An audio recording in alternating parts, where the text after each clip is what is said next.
Okay, it's 2 o'clock. I'll call the meeting to order. Thanks everyone for being here today. First thing on the agenda is we need approval of the previous meeting minutes. All right, thank you very much. Second, thank you very much. Any changes to the agenda in front of you? I know it's not a very big agenda, but anybody have anything to add to it or anything like that? All right. Board member comments? You guys have anything to say? Tom, do you got anything to say? You want me to cover, do you want me to cover the Events? non-member events? Yes. Okay, so each year in January, we ask for the committee to consider all non-member events. We did this a couple days ago with the rec committee. Keeping in mind these events typically are for kids, for charities and so forth.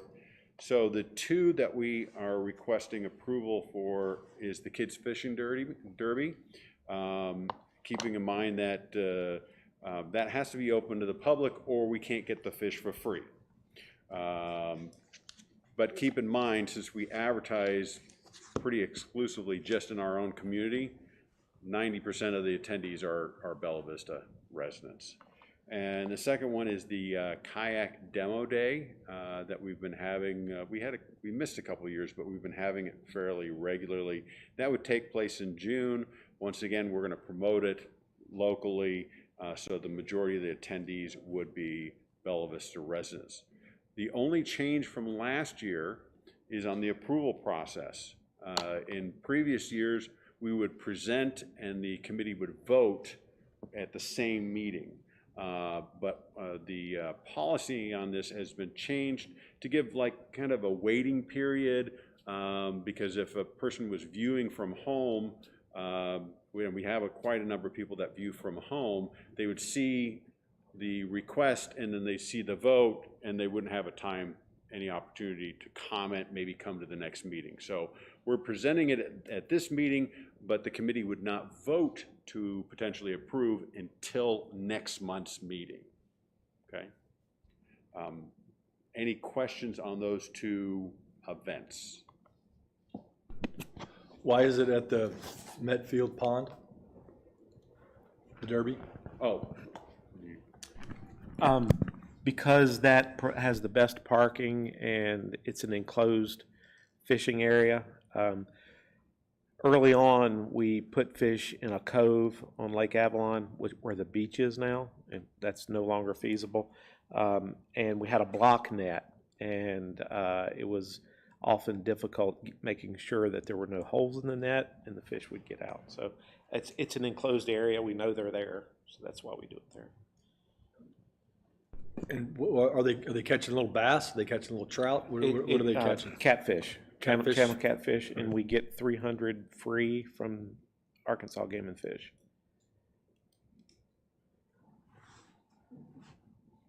Any other questions on the events? Do we have dates for those events? We do. I mean, it's a Saturday in May. Okay. The Derby is? Okay. The Derby is, yes. And the kayak is probably June? In the past, it's been the first Saturday in June. So we've approved these events for the past several years pretty much unanimously, and so per Tom's conversation, we'll just be prepared to vote on that at next month's meeting. We'll take a vote next month and hopefully get those things approved. Okay, if there's no more questions on that, let's move on to Rick Eccles. All right. So, as everyone is aware, the Loch Lomond drawdown is ongoing. We are working at Granton actually today, and we're just about finished removing gravel from around the courtesy dock. Then from there, we've got a courtesy dock at Tyree that we're replacing most of the wood on that structure. And then that was actually almost finished as well. And then the grounds maintenance guys will be moving over to Stony Kirk to do the same thing. So we'll get nice new courtesy docks at those locations. We're also going to deepen an area for bank fishing at Tyree, adjacent to where the kayak rack is, the little grassy area there. And for the last little bit, we've been maintaining some fishing lanes there through the aquatic vegetation. We feel like that with the lack of vegetation elsewhere in the lake, it's important to keep as much of that shoreline vegetation as possible. So we're providing fishing lanes there. The POA Rangers had a busy December. If you recall, around Christmas, we had a lot of warm weather. And so the contacts for the month were 2,135, 278 folks were removed who are not members or guests of members. We had 32 contacts by boat, 42 hours on the water in December. And that was up primarily, again, due to the Christmas warm weather.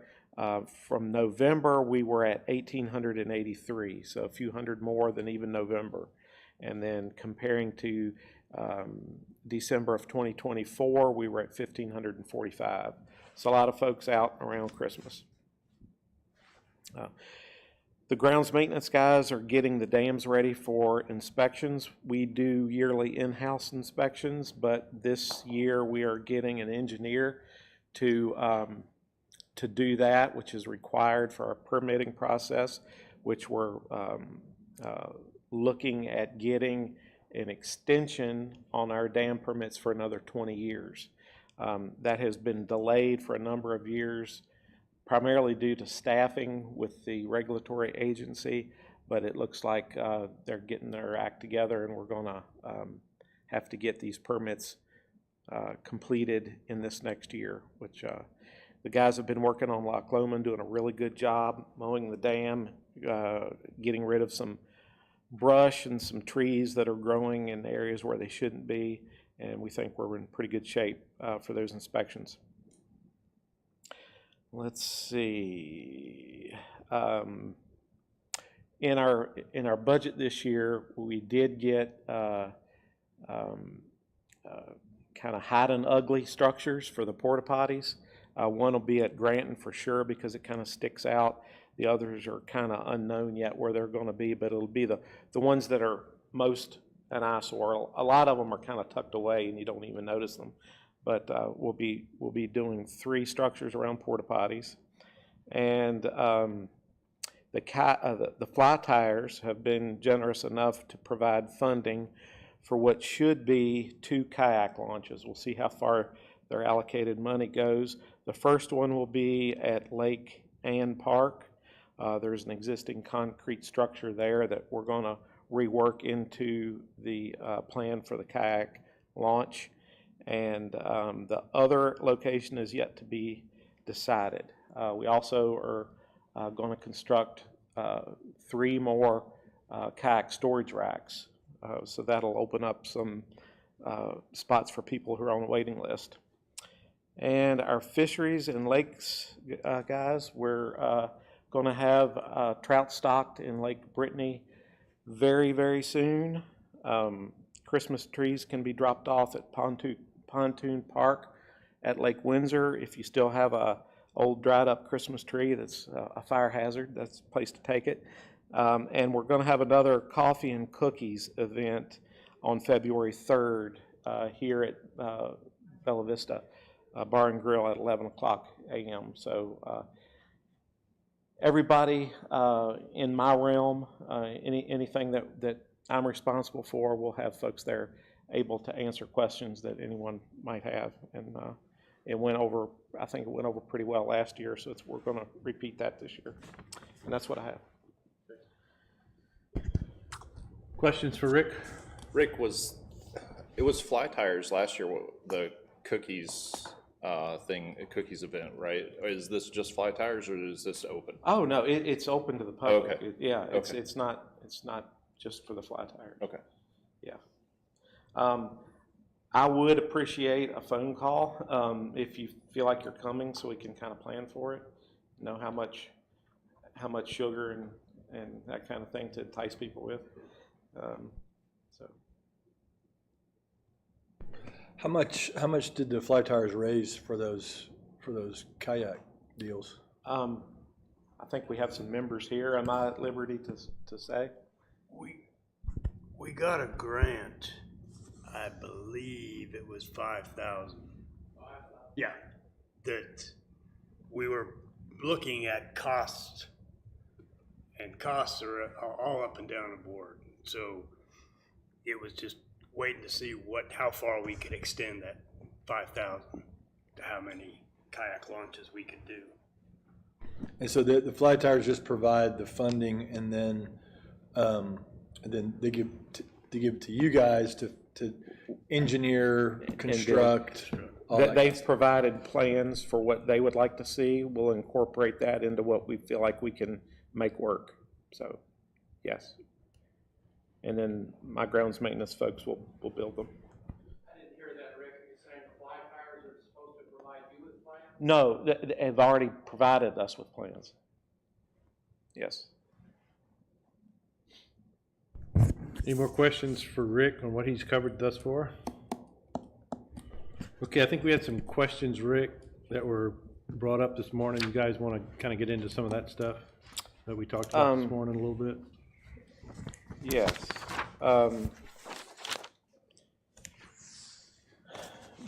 Brett has,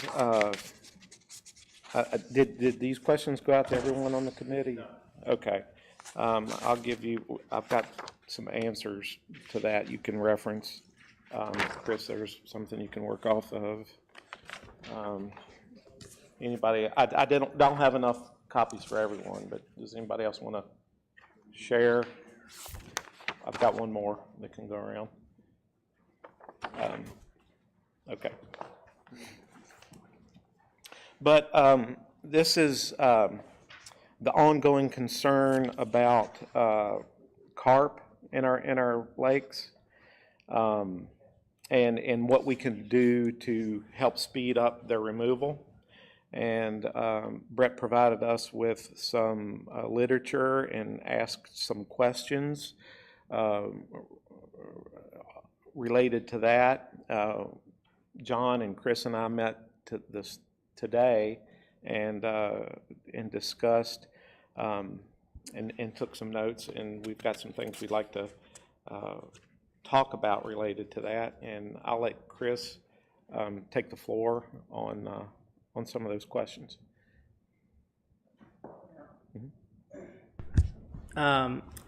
So we're just kind of go point by point down the list to make sure that we're answering all of your concerns, and I'm sure these are things that other people have thought about as well.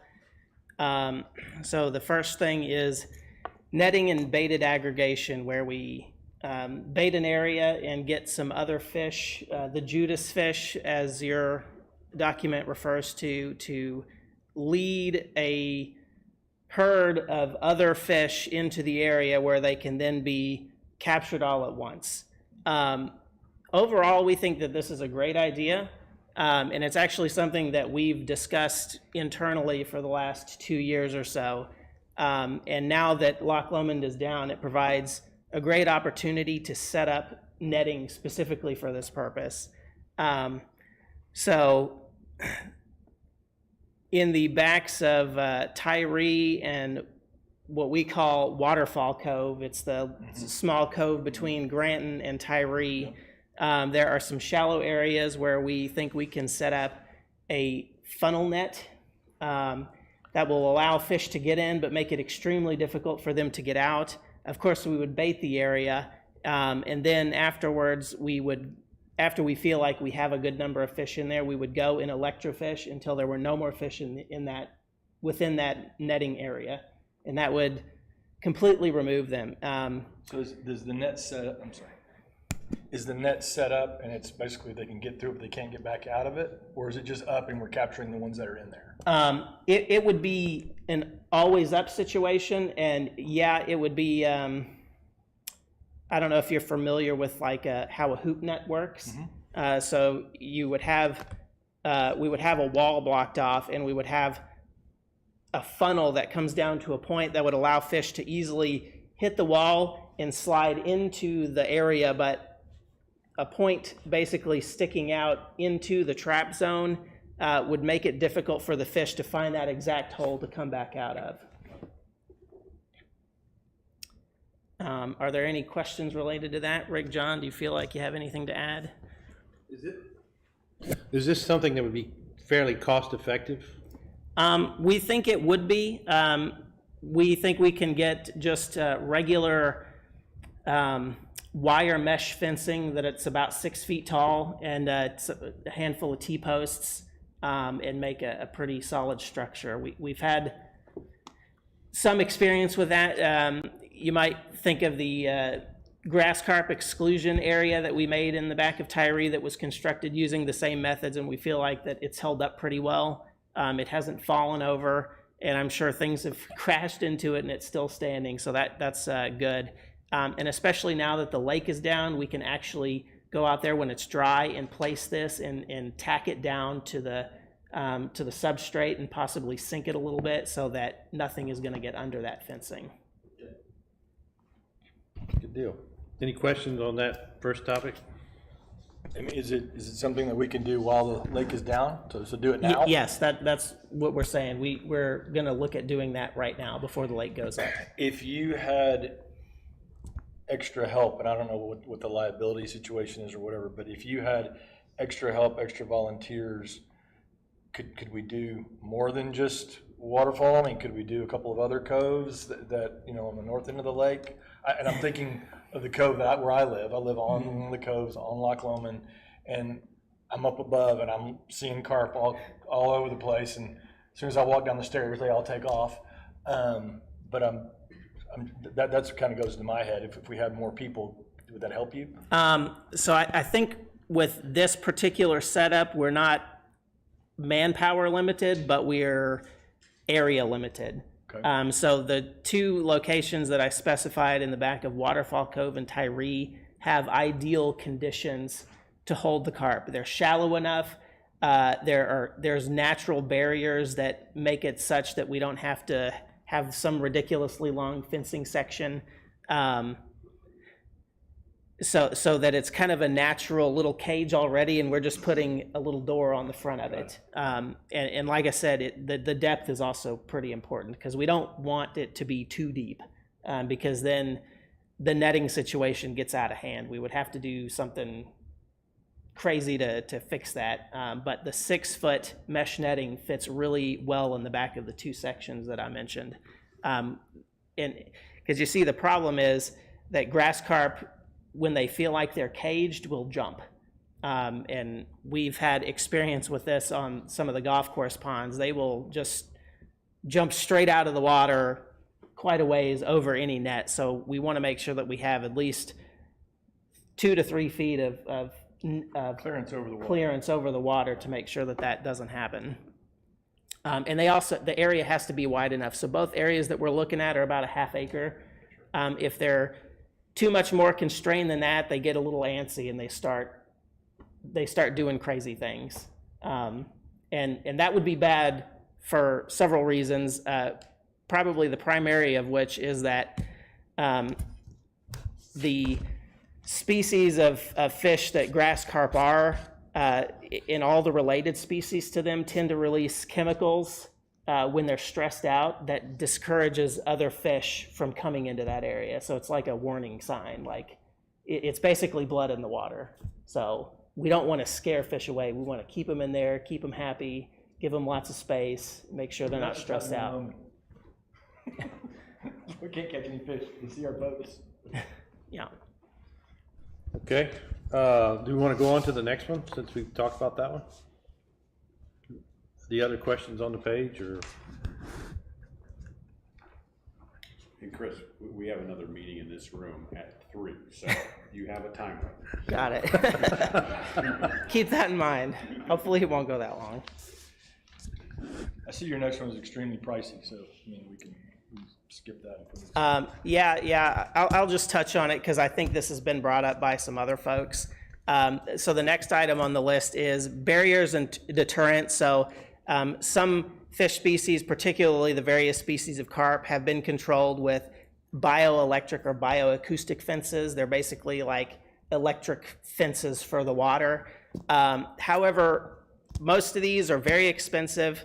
They tend to be on very large reservoirs and prevent wide-scale movement of fish, usually between like spawning areas and back into the main body. But that's not a concern for us because we don't have fertile carp. We have sterile carp, triploids. So there really is no movement upstream or downstream that the fish can get back in. There's no concern for breeding grounds. And like I said, most of these are quite expensive, and usually when they've been done, it's like a multi-agency effort. All right, what's the next thing on the list? So the next topic is chemical and biological tools. So there are several poisons basically that have been suggested. And the main point that kind of puts a stop to this is that none of these are commercially available. They're all experimental products, and it could be 5 years to never before they ever make it to market in any sense of the word. Last year when we were looking at methods to control carp, I reached out to some other aquatic poison people and looked at an option with rotenone, which is a common, probably the most commonly used fish poison. And basically the takeaways to all this are that poisons in general are highly regulated. Poisons for water are even more highly regulated. The way that you use the poison is highly regulated. So like you may have rotenone, but you can only apply it this way. And if you are applying it any other way, you need all kinds of special permits beyond that. And so one potential use of rotenone was to encapsulate it in like a boba orb, for lack of a better way to describe that. If you're familiar with like the popping boba balls, like putting the poison in there and then encapsulating that boba ball into like a bread feed. So that you would have like a poison pellet that the fish would consume. And I actually talked to the people who developed the patent for this particular piece of chemical technology, and they said that there were many problems with it. One was that fish, grass carp and common carp in particular, had a keen taste for poisons, and if they sensed that there was any poison in the food, they would never return to the area again. So a single poison pellet would deter a whole herd from coming back. They would also just spit it out. They apparently like to taste test things. They don't just fully consume it, which makes point number one even more prevalent. And again, even that technology was not commercially available. So there's no real good way to implement a poison for carp.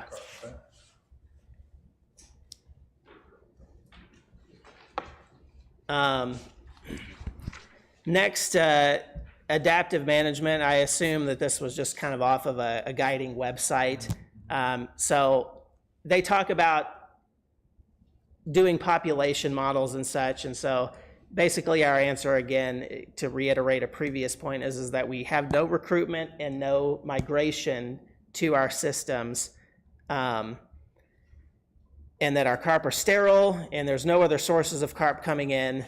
So the best thing that we can do is just focus on removing the adults that we have from the system.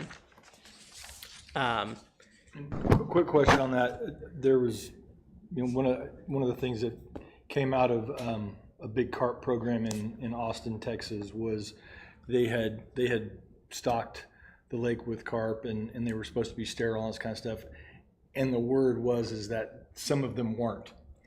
And is that really a thing? I mean, have they figured out that some of those sterile grass carp actually do breed? That's correct. There is no brood of sterile critter of any sort that is 100% sterile. You will have individuals that are 100% sterile. That is true. But statistically, 1 in like 10,000 or whatever the allocated tolerance is will be a fertile or diploid creature. However, the chances that you get 2 of those 1 in 10,000s in the same pond at the same time, and that one is male and one is female, just continues to push your chances down of an actual spawn event.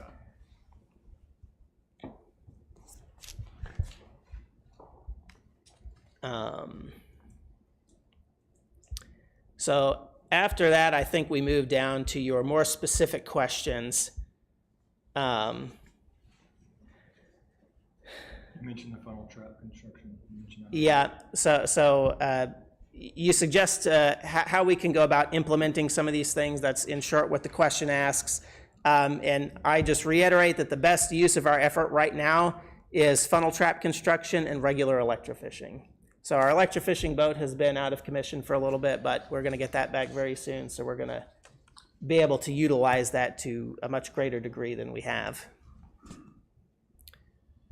The next question we have is, how is perch stocking going in Loch Lomond, and what are the future plans, and are the ponds still active? Yes, we are currently focused on raising bluegill in all 4 ponds.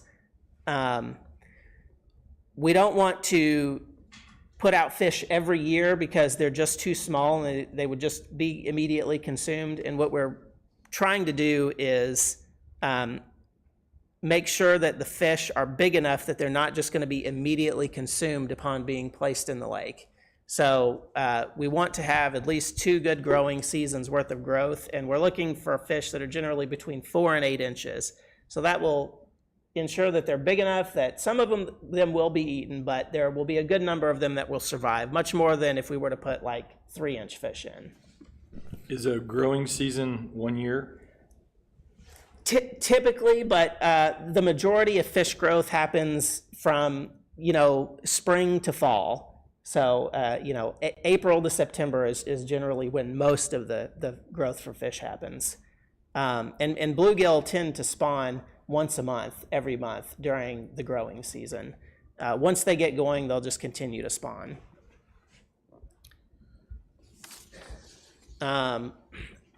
Stocking plans for Windsor, and a related question, plans for other species being stocked. Bluegill, that's our #1 concern right now. The stocking of other fish species, namely catfish, saugeye, and hybrid striped bass, have been put on indefinite hold. And we are really going to push the bluegill into the system as much as we can and continue to encourage people to harvest the smaller largemouth bass, so that we're adding food and taking away predators. We did try to raise red ear for 1 year, but we found that they were quite difficult to raise in a hatchery setting. We already knew this going in, but we wanted to make sure that we weren't special, and sure enough, we weren't. I don't think we had a single red ear come out of that pond. Does it ever get too cold? Like, do the ponds ever freeze up, kill all the fish in them? I mean, does that happen? Has it happened? It has not happened. I don't think Rick can speak. So we typically don't get ice for long enough that's a problem. When you can get light penetration through the ice, photosynthesis continues, which releases oxygen into the water, even though there's no air contact. The difficulty comes when you have ice and then you get a snow layer on top of that, and it stays for an extended period of time. But even the last few years when we've had below 0 temperatures, it was only for 3 or 4 days, and then so we've been good so far. So I'm pretty confident. And the bottom of the ponds are lined with like a black tarp material, so that kind of helps keep the heat a little higher with any radiant sunlight.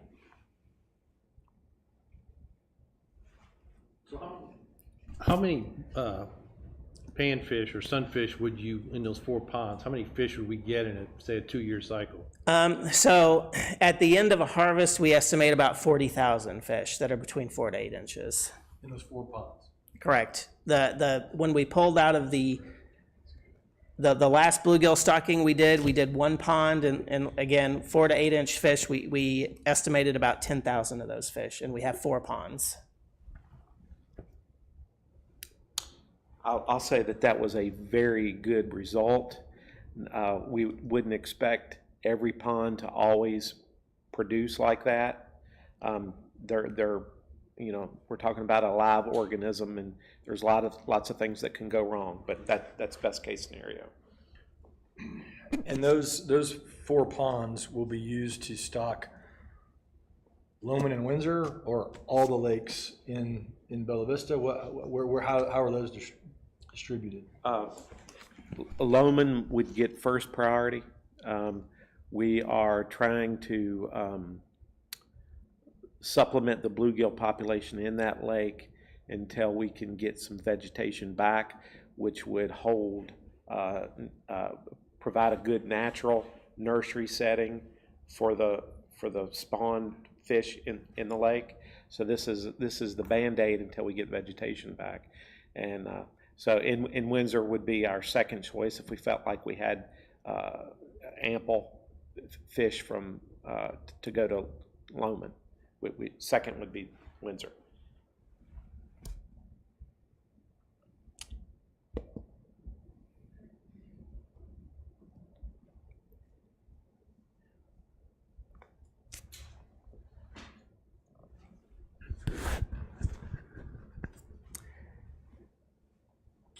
Good there? Okay, the next question, besides perch, meaning bluegill and other panfish, what else is being planned to increase the natural food supply? Crawfish, shad, etc. To reiterate again, our primary focus is on bluegill as the natural bait fish for bass. And as Rick alluded to a moment ago, restoring vegetation is going to be good for a lot of things, not only helping the panfish, but also increasing crayfish populations, which is also a dominant prey species for our bass. And in the past spring, in 2025, we did stock 60,000 threadfin shad. And at the end of 2025, we did some sampling to try to find if we had any survival of the threadfin. And we did not find any evidence of them surviving, but we also did not find any evidence of any pelagic fish at that time. So we know that there are still gizzard shad in there, and we didn't pull any gizzard shad out. We know that there are hybrid striped bass, and we didn't pull any hybrid striped bass. So we just did it at a time when the pelagic species were not up near the shore where our nets were. So we've been talking about different ways that we can potentially sample that going into the spring, but we hope to continue to look for the threadfin. As you may know, we're on the border of what's acceptable for threadfin habitat. So we're not sure if they're going to overwinter or not. This winter has been kind of warm, so they may, but let's see. The next point is that part of that question was habitat placement. So the fly tyers have actually been working with us on establishing a better long-term project that will use natural materials harvested from some of the forested areas and the faces of the dam. As Rick was talking about, we have to clear a lot of the dams and the groins of the dams for our permitting, and so that will produce a lot of material that can be utilized to construct habitat. And then another point that we want to bring up. Does that mean making brush piles? I mean, generally, yes. big things of brush, tie them together, some string, get some concrete in there, and Wire. We've had trouble with the string coming loose and everything floating back to the surface. So we want to use aluminum wire.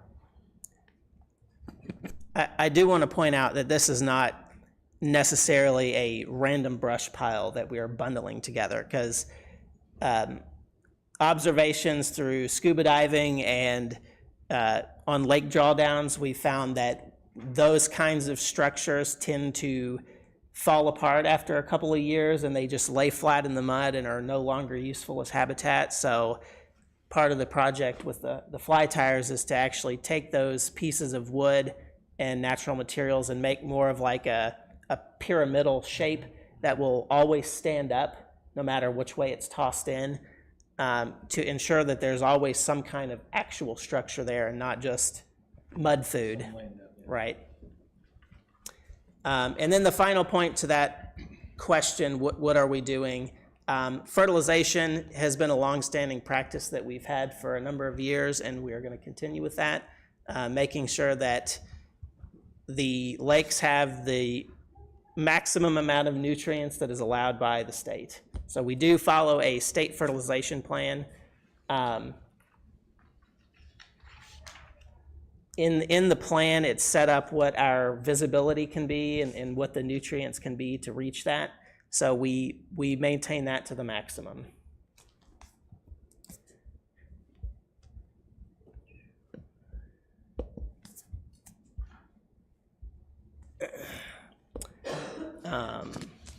The next question is a no harvest policy for perch or crappie on the big lakes, but really on any lake. Unfortunately, we can only make recommendations to our membership. We cannot set any kind of legal boundaries.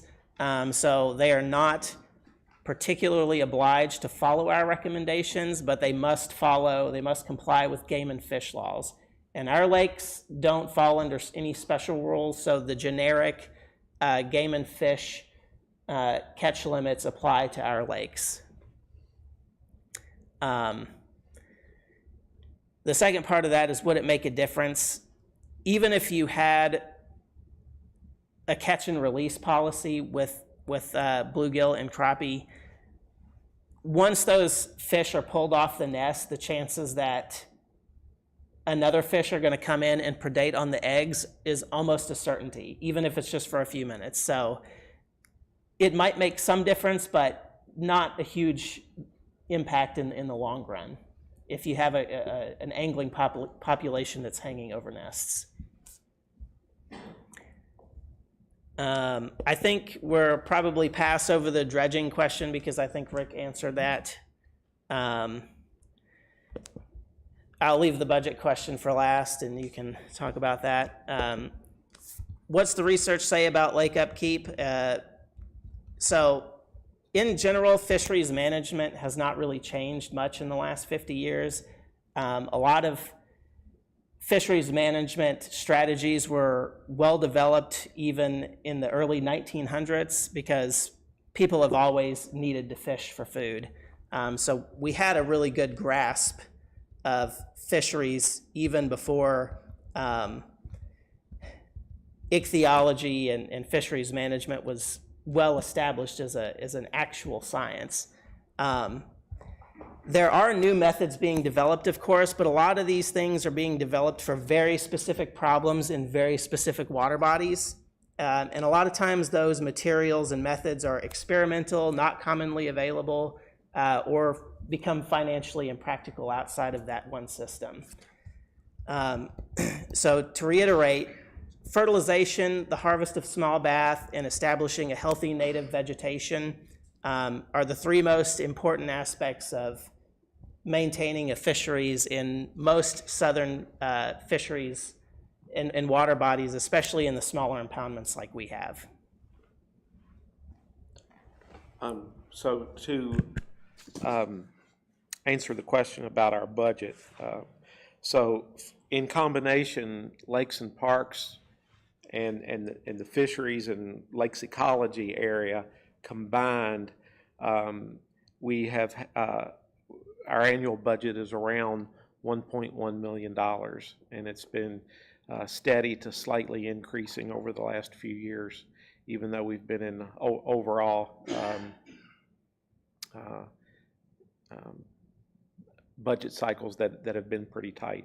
we've been able to maintain and expand our budgets from year to year. So. And that's all in. That's paying you guys, that's paying Rangers, that's paying us, that's cleaning pavilions. changing out docks. Anything that's putting gas in the related. boats, Yes. that's everything. Yeah, yes.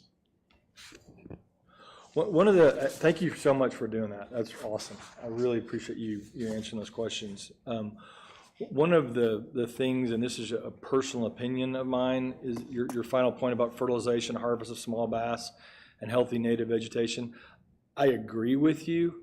However, I would say that a plan or a mindset has got to be that harvest of small bass is not going to happen. As much as I scream and try and tell guys to quit complaining, if you're going to complain that these lakes suck, but you're not going to keep small bass, it doesn't matter. That's just something that we beat our heads against. I can keep 25 bass, but I'm one dude, you know? I mean, I know Matt keeps bass, but we're two dudes. I mean, so. Yeah, not to interrupt you, but I agree with you. Rick's predecessor, Daryl Bowman, started this fight back in 2007. So we are deep into that argument with everybody. Yeah, and I think it's one of those things where the argument is small bass become big bass. And if you're right, yes, they do, in a situation where they have food. And so the argument then is, well, then just put more food in. And the argument from you guys and from me and from others that support you guys on this is it's got to be everything. We can't have these two things and nothing going on here, because then the whole thing's out of balance, not out of whack. And so coming up with some creative ways of, I mean, like when you talked about the little kids derby, I was like, sweet, let's get 50 fishermen, let's go catch a bunch of fish and we'll bring them to you. But you're using catfish, and so my plan didn't work. But that's the kind of thing that, you know, it's like, how can we encourage it? That's where we need to put our heads together. How can we encourage keeping the 10-inch fish? I mean, that's the deal. We periodically, every other month or so, will put an article in the newsletter encouraging people, and I've even added recipes for kind of, you know, something other than just fried fish, which are great, but not everyone eats fried food, and so it kind of trying to spread the benefit of consuming fish.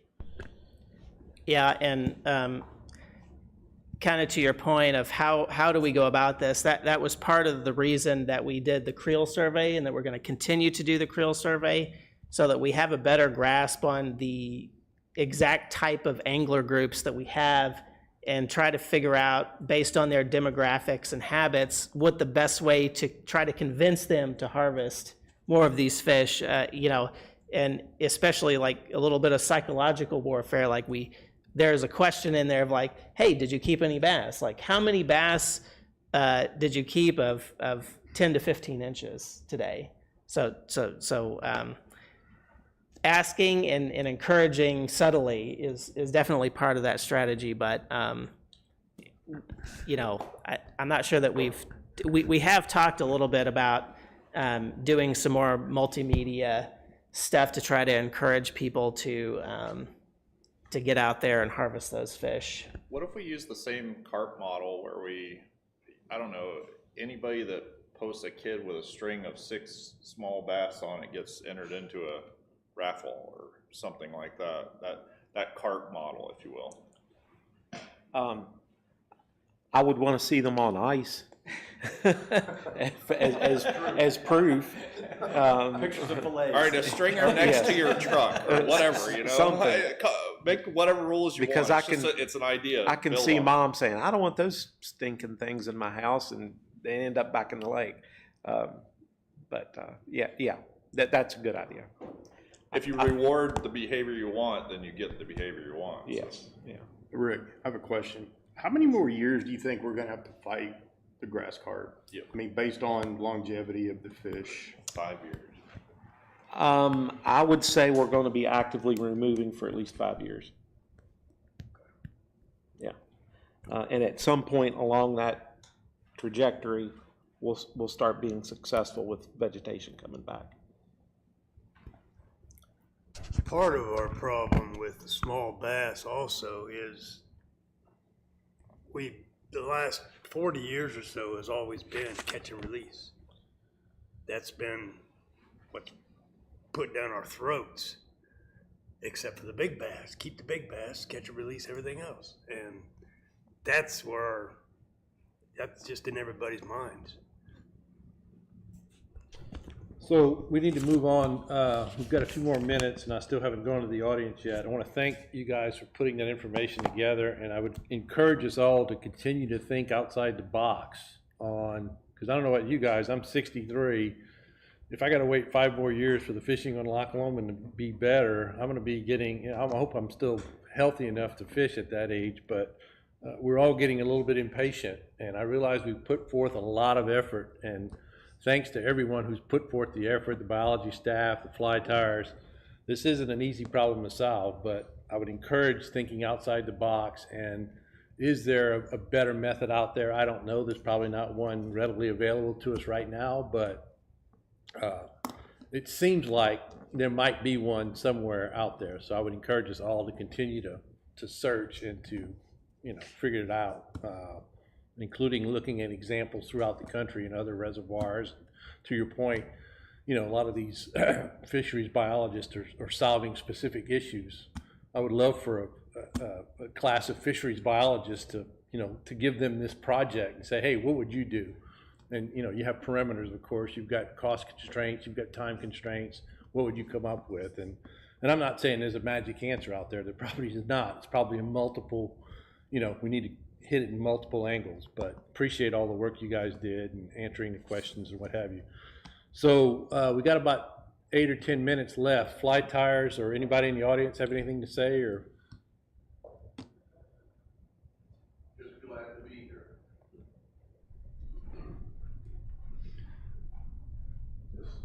Thinking on the topic you just raised, electrofishing, if we use that extensively, could we make a dent in the small bass? that's been one of my questions forever. So we have a scientific collection permit, and that doesn't necessarily extend to wholesale removal of fish, because we're trying to improve the quality of fish. Is there another permit available that would allow us to do it? I can ask to see if we could get additional fish covered for our specific problem. Just a thought. Yeah.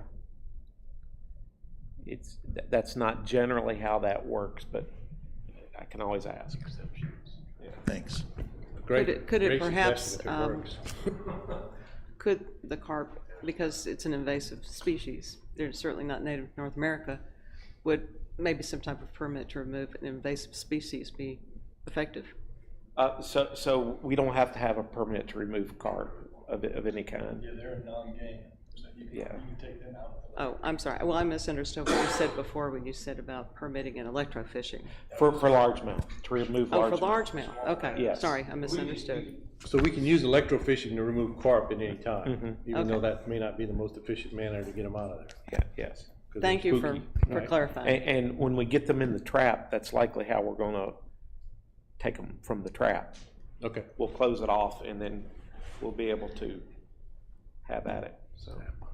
Yes, I sir. guess I was just wondering if there were any, Hey, before you get started, could you give us your name? Tom Carpenter, Okay, Tom, thanks. if there were any Arkansas college students or have any programs that maybe they could come and assist with us and try to solve some of our problems, maybe help out. Has anybody looked at any colleges?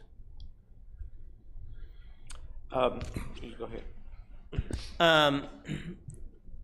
Not specifically, but we've had a number of graduate students in previous years assist us quite extensively.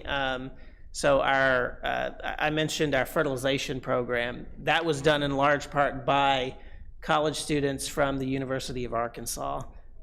It's been a number of years since we've had too much involvement with them, because once somebody in there chooses like a master's project, they're kind of on that line for a while. But we certainly still have contacts, and I could try to reach out and see if anybody. The biggest problem is that the professors at the U of A in particular don't have a focus on fisheries. They're general ecological systems. So that's what the fertilization was. It was about the general But is there any way productivity we of the could lake. suggest to the colleges or something, so maybe they could start a program to help us out? Since we are looking for answers, why not see if we can get Yeah. somebody else and get some colleges that are funded a lot better than we are, that maybe could help out and do stuff like that. We could certainly see, but they would have to have a pretty hefty grant Well, from a national grant source. but it'd still be better than us using all our money. Potentially. Somebody else could come up with Yeah. a way to help. Certainly, we could look into that. I had mentioned this prior. My father managed many lakes on a golf course in Florida, and he had extensive assistance from University of Florida. So I know that the universities do a tremendous amount of thing. It certainly doesn't have to be the closest one. It can be anyone. So it may be an outreach to, I mean, obviously you'd start with the local stuff first, but then after that, universities love these types of things, especially contained environments that are, you know, if you will, small. It's not Beaver Lake, right? So, yeah. Big to us, small to them.